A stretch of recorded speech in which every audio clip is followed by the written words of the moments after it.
नमस्कार दोस्तों, चलिए जानते हैं झारखंड की 50 फटाफट बड़ी खबरों को सिर्फ 10 मिनट में। लेकिन उससे पहले आप यह वीडियो किस जगह से देख रहे हैं हमें कमेंट में जरूर बताएं।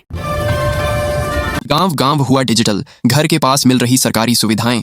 मंत्री दीपिका पांडेय सिंह का दावा। झारखंड की ग्रामीण विकास, ग्रामीण कार्य एवं पंचायती राज मंत्री दीपिका पांडेय सिंह ने कहा कि कॉमन सर्विस सेंटर CSC के माध्यम से सरकारी सेवाएं अब गांव गांव तक पहुंच रही हैं। इससे ग्रामीणों को अपने घर के पास ही विभिन्न सरकारी सुविधाएं मिल रही हैं और समय, धन व श्रम की बचत हो रही है। मंत्री शुक्रवार को हेहल स्थित सेंट्रल ट्रेनिंग इंस्टीट्यूट में आयोजित कॉमन सर्विस सेंटर CSC के 17वें स्थापना दिवस समारोह का उद्घाटन करने के बाद संबोधित कर रही थीं। इस अवसर पर उत्कृष्ट कार्य करने वाले ग्राम स्तरीय उद्यमियों VLI को सम्मानित किया गया। साथ ही CSC E-स्टोर और झारखंड राज्य आजीविका प्रोत्साहन सोसाइटी JSLPS के बीच MOU पर हस्ताक्षर भी किए गए।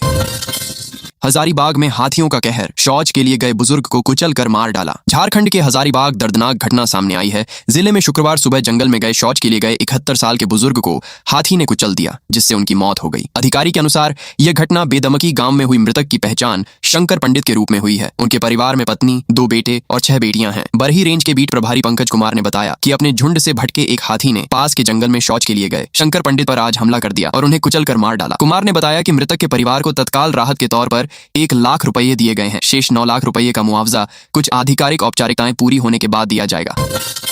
झारखंड से बिहार जाने वाली कई ट्रेनें रहेंगी रद्द। कितने दिन बंद रहेगा रूट, रेलवे ने बताया। झारखंड से बिहार की तरफ जाने वाले रूट पर रेलवे यात्रियों के लिए बुरी खबर है। राजेंद्र पुल और दिनकर ग्राम सिमरिया रेलखंड में प्रस्तावित इंटरलॉकिंग के मद्देनजर सितंबर अंत से अक्टूबर के प्रथम सप्ताह तक ट्रेनों के आवागमन में बदलाव किया गया है। धनबाद होकर चलने वाली कई ट्रेनों को रद्द किया गया है, जबकि कई ट्रेनें परिवर्तित रूटों से चलेंगी। रेलवे ने 18,629 रांची गोरखपुर एक्सप्रेस को 25 सितंबर व 2 अक्टूबर को, 18,630 गोरखपुर रांची एक्सप्रेस को 26 सितंबर, 3 अक्टूबर को तथा 18,105 राउरकेला जयनगर एक्सप्रेस को 1 अक्टूबर को तथा 18,106 जयनगर राउरकेला एक्सप्रेस को 2 अक्टूबर रद्द करने की घोषणा की है। लोहरदगा में ट्रक की चपेट में आने से स्कूटी सवार दंपति की मौत, चालक फरार। लोहरदगा शहर के BS कॉलेज रोड पर आज शुक्रवार को हुए एक दर्दनाक सड़क हादसे में स्कूटी सवार पति पत्नी की जान चली गई। मृतकों की पहचान कुडू थाना क्षेत्र के हसलपुर से गांव निवासी 23 वर्षीय वारिस अंसारी और उनकी 20 वर्षीय पत्नी सानिया खातून के रूप में हुई है। दोनों अपने रिश्तेदार के घर सिंह हाथू जा रहे थे। रास्ते में उनकी स्कूटी एक ट्रक की चपेट में आ गई, जिससे दोनों की मौके पर ही मौत हो गई। हादसे के बाद ट्रक चालक वाहन छोड़कर मौके से फरार हो गया। सूचना मिलते ही पुलिस पहुंची और दोनों शवों को पोस्टमार्टम के लिए सदर अस्पताल भेज दिया। पुलिस ने ट्रक को जब्त कर लिया है और चालक की तलाश कर रही है। इस हादसे से परिवार में मातम छा गया है। वहीं स्थानीय लोगों ने शहर में भारी वाहनों पर सख्ती से नियंत्रण और सड़क सुरक्षा बढ़ाने की मांग की है। जामताड़ा में 3 साइबर अपराधी गिरफ्तार। लाखों की ठगी के आरोप में पुलिस ने की कार्रवाई, सिंडिकेट की जांच जारी। जामताड़ा पुलिस ने साइबर ठगी करने वाले 3 लोगों को गिरफ्तार किया है। ASP शंभू कुमार सिंह ने बताया कि गुप्त सूचना मिलने पर पुलिस ने सोनाबाद गांव और मिरर जाम थाना क्षेत्र में छापेमारी कर विक्रम दास, जय कुमार दास और हेमंत दास को पकड़ा। उनके पास से 6 mobile phone, 8 SIM card, 2 ATM card और 1 बाइक बरामद हुई है। पुलिस ने तीनों के खिलाफ साइबर थाने में मामला दर्ज कर लिया है। पुलिस के अनुसार आरोपी बैंक का ATM कार्ड बंद होने और KYC अपडेट कराने का झांसा देकर लोगों से बैंक की गोपनीय जानकारी ले लेते थे। इसके बाद उनके खातों से पैसे निकालकर साइबर ठगी करते थे। शुरुआती जांच में लाखों रुपए की ठगी का पता चला है। फिलहाल पुलिस तीनों से पूछताछ कर रही है और उनके पूरे साइबर गिरोह की जांच कर रही है।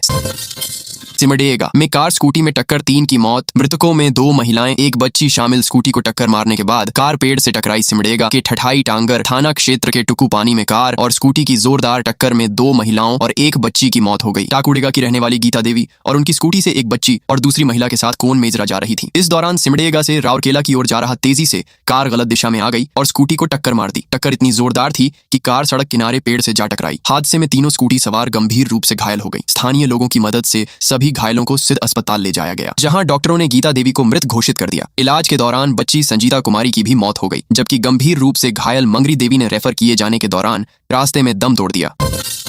शिबू सोरेन की पुण्यतिथि 4 अगस्त को नेमरा समेत 24 जिलों में होगी। श्रद्धांजलि सभा देशोम गुरु शिबू सोरेन की पुण्यतिथि 4 अगस्त को है। इसे लेकर झामू तैयारी में जुटा हुआ है। राज्य के सभी 24 जिलों में श्रद्धांजलि सभा होगी। नेमरा में भी विशेष श्रद्धांजलि सभा होगी। नेमरा के लुगड्डिया टांड में मुख्यमंत्री श्री हेमंत सोरेन शामिल होंगे। यहाँ शिबू सोरेन की आदमकद प्रतिमा भी स्थापित की जाएगी। जिसका अनावरण मुख्यमंत्री करेंगे। साथ ही विभिन्न योजनाओं का ऑनलाइन उद्घाटन व शिलान्यास भी सीएम द्वारा किया जाएगा। पार्टी के महासचिव विनोद पांडे ने बताया कि सभी जिलों के प्रमुख चौक चौराहों और पार्कों में श्रद्धांजलि सभा होगी, जहां आम लोग भी आसानी से आकर श्रद्धांजलि दे सकेंगे। जिला स्तर की कमेटी अपने अपने स्तर से आदम कद प्रतिमा प्रमुख स्थानों पर लगा रही है। रांची जिला समिति झामो द्वारा रांची में भी कई कार्यक्रम का आयोजन किया जाएगा। इसमें एक आदम कद प्रतिमा स्थापित की जाएगी।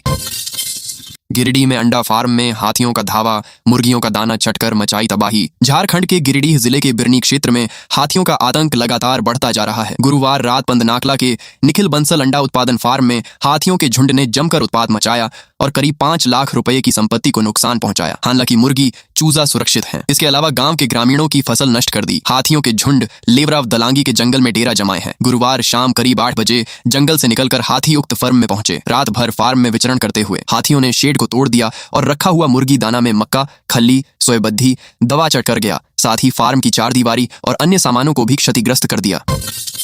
एआई से लैस होगा झारखंड का स्वास्थ्य महकमा। एनएचएम के अभियान निदेशक ने की बैठक। झारखंड में स्वास्थ्य के क्षेत्र में एआई यानी आर्टिफिशियल इंटेलिजेंस की उपयोगिता बढ़ाने के उद्देश्य से झारखंड में स्वास्थ्य के क्षेत्र में एआई यानी आर्टिफिशियल इंटेलिजेंस की उपयोगिता बढ़ाने के उद्देश्य से राष्ट्रीय स्वास्थ्य मिशन झारखंड के अभियान निदेशक शशि प्रकाश झा की अध्यक्षता में एक महत्वपूर्ण बैठक की रांची के नामकुम स्थित एनएचएम मुख्यालय के आरसीएच सभागार में आयोजित हुई। इस बैठक में राष्ट्रीय स्वास्थ्य मिशन झारखंड के अभियान निदेशक शशि प्रकाश झा के अलावा राज्य यक्ष्मा नियंत्रण पदाधिकारी डॉ कमलेश, झारखंड एनएचएम आईसी के स्टेट नोडल ऑफिसर डॉ राहुल किशोर सिंह, एनएचएम के राज्य कार्यक्रम प्रबंधक अनिमा किस्कू, डब्ल्यूएचओ के डॉ अमरेंद्र, केपीएमजी एवं धनुष के प्रतिनिधियों सहित अन्य विभागीय अधिकारी मौजूद रहे। रिम्स की बड़ी कामयाबी, अब गर्भ में ही होगी गंभीर आनुवांशिक बीमारियों की पहचान। राजेंद्र आयुर्विज्ञान संस्थान आरईएम्स रांची ने आनुवांशिक रोगों के उपचार और रोकथाम के क्षेत्र में एक महत्वपूर्ण उपलब्धि हासिल की है। रिम्स के जेनेटिक्स एवं जीनोमिक्स विभाग में अब गर्भस्थ शिशु में गंभीर आनुवांशिक बीमारियों की प्रसव पूर्व प्रीनेटल जांच की सुविधा शुरू हो गई है। इस नई व्यवस्था के जरिए गर्भावस्था के शुरुआती चरण में ही कई गंभीर वंशानुगत बीमारियों का पता लगाया जा सकेगा, जिससे प्रभावित परिवारों को समय रहते चिकित्सकीय परामर्श और आवश्यक निर्णय लेने में मदद मिलेगी। रिम्स के जनसंपर्क अधिकारी डॉ शिशिर कुमार महतो ने बताया कि रिम्स में इस व्यवस्था के शुरू होने का लाभ राज्यवासियों को मिलेगा। झारखंड पुलिस ने नक्सलियों से वसूला लगान, हथियारों की हुई जबरदस्त बरामदगी। झारखंड में नक्सलवाद का समाप्ति की ओर है, या कहे समाप्त हो चुका है, क्योंकि 1 दर्जन के करीब जो भी नक्सली बचे हैं उनमें वह ताकत नहीं है कि अब वह पुलिस का मुकाबला कर सके। नक्सलियों के खात्मे के पीछे एक सबसे बड़ी वजह उनके हथियारों की जब्ती है। पिछले 15 साल में झारखंड पुलिस ने न सिर्फ अपने लूटे 1000 हथियार नक्सलियों से बरामद किए, बल्कि सूद सहित हजारों की संख्या में नक्सलियों के हथियार भी जब्त किए हैं। एक समय था जब झारखंड में नक्सली जब भी पुलिस पर हमला करते तब उनका पहला काम होता वे पुलिस के हथियार को लूट लेते थे, फिर उसी हथियार के बल पर लाल आतंक का परचम लहराते पुलिस पर ही हमला करते थे। अब समय झारखंड पुलिस का है। रांची को दिल्ली का जंतर मंतर मत बनने दीजिए सर। जेपीएससी जेएसएससी अभ्यर्थियों की सीएम हेमंत सोरेन से अपील। झारखंड में झारखंड लोक सेवा आयोग जेपीएससी और झारखंड कर्मचारी चयन आयोग जेएसएससी परीक्षाओं से जुड़े विभिन्न मुद्दों को लेकर राजधानी रांची के जयपाल सिंह स्टेडियम में छात्रों का आंदोलन लगातार जारी है। आंदोलन के दौरान अभ्यर्थियों ने मुख्यमंत्री हेमंत सोरेन से हाथ जोड़कर अपील की कि सरकार उनकी समस्याओं को गंभीरता से सुने और समय रहते समाधान निकाले। छात्रों ने चेतावनी दी कि यदि सरकार ने संवाद नहीं किया तो रांची भी दिल्ली के जंतर मंतर की तरह लंबे आंदोलन का केंद्र बन सकता है। प्रदर्शन के दौरान एक छात्र ने मुख्यमंत्री से भावुक अपील करते हुए कहा, दिल्ली का जंतर मंतर बनने मत दीजिए हेमंत सोरेन। छात्र ने कहा कि युवा केवल अपनी मेहनत के अनुरूप रोजगार और पारदर्शी भर्ती प्रक्रिया की मांग कर रहे हैं। यदि सरकार समय रहते बातचीत नहीं करेगी तो आंदोलन और व्यापक रूप ले सकता है।